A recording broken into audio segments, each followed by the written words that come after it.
संजय गांधी निराधार योजनेच्या लाभासाठी विशिष्ट बँकेत खातं उघडण्याची सक्ती करू नये, तलाठ्यांनी उत्पन्नाचे दाखले देण्यास विलंब करू नये, पात्र लाभार्थी शासकीय योजनेपासून वंचित राहू नयेत, यासाठी प्रशासनानं प्राधान्यानं काम करावं अशा सूचना आमदार राहुल आवाडे यांनी दिल्या। इचलकरंजी इथं अप्पर तहसीलदार कार्यालयात आढावा बैठकीत ते बोलत होते। इचलकरंजीतील अप्पर तहसीलदार कार्यालयात संजय गांधी निराधार योजनेसंदर्भातील तक्रारींबाबत बैठकीचं आयोजन करण्यात आलं होतं।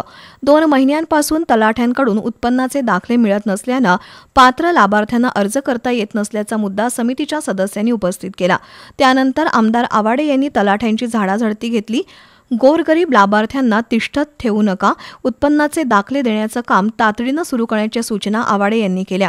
सुमारे 6,000 लाभार्थ्यांच्या बँक खात्याला आधार लिंक झालेलं नाही, अशा लाभार्थ्यांची बँक खाती आधारशी संलग्न करा।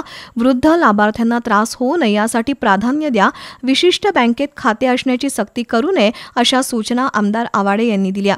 बैठकीला अप्पर तहसीलदार सुनील शेरखाने, संजय गांधी योजना समितीचे अध्यक्ष अनिल डाळ्या, सदस्य कोंडिबा दवडते, महेश पाटील, सुखदेव माळकरी, संजय नांगुरे, महेश ठोके, सलीम मुजावर, माजी नगरसेवक संजय केंगार यांच्यासह मंडल अधिकारी आणि 5 गावातील तलाठी उपस्थित होते।